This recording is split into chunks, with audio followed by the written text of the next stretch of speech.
Welcome back. In this video, we will preview a powerful activity that helps us tackle exceptions, the try-catch activity. But before that, let us try and understand the concept of a try-catch using a real-world example. Imagine that you're crossing an old rope bridge, something that looks like this. Every step you take on this bridge might as well be your last step. If you cross this bridge with a safety harness, even if a step breaks along the way, you can recover and resume crossing the bridge. Otherwise, if a step breaks and you fall right through, nobody will hear of you again.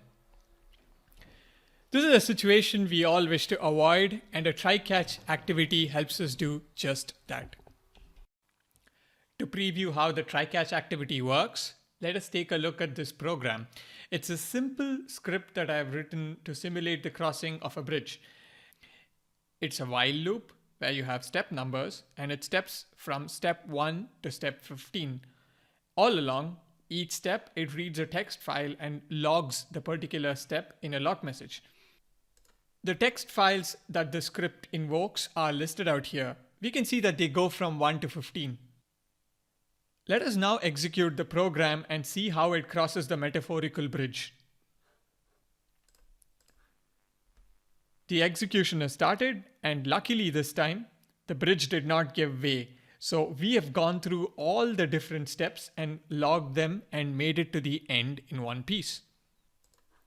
Suppose the bridge is not in the best of conditions, and let's say that step 9 looks wobbly and it's likely to break the next time we cross. So I'm going to go ahead and delete step 9 and then try to execute the script without a try-catch to see what happens.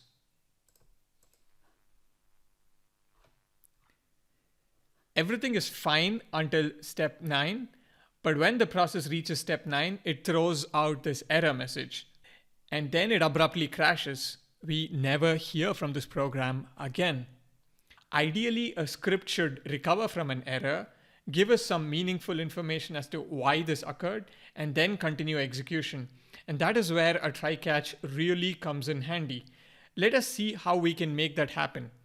I'm going to add a try-catch activity to this workflow.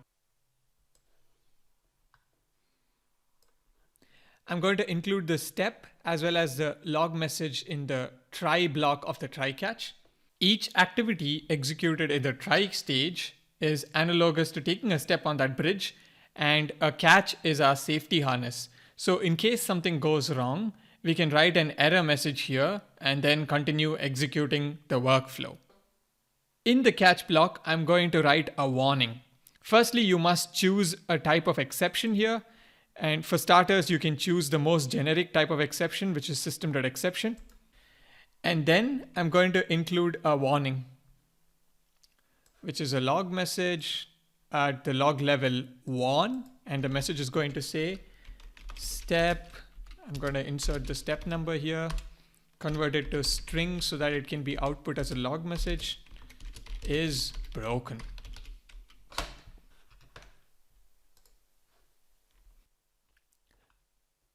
The script always tries to execute the try block first.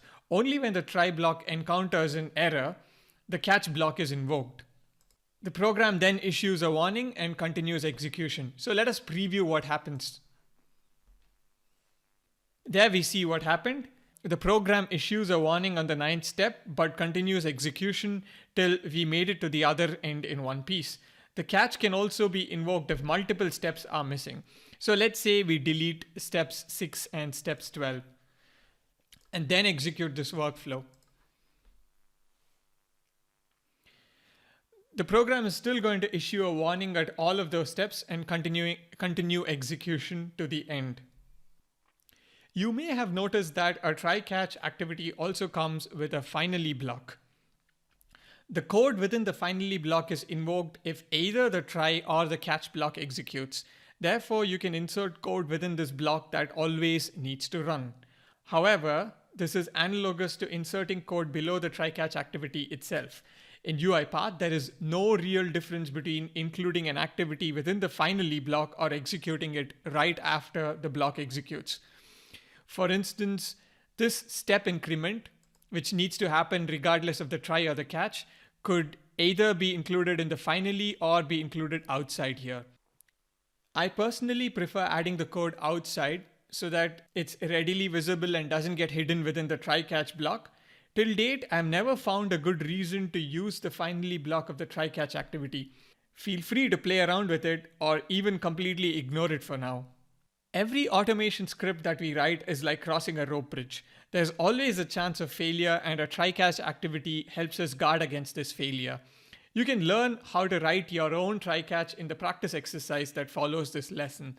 In the next video, we can look at how we can program specific catches and also look at a real-world program or a real-world script that we are likely to write in our day-to-day lives.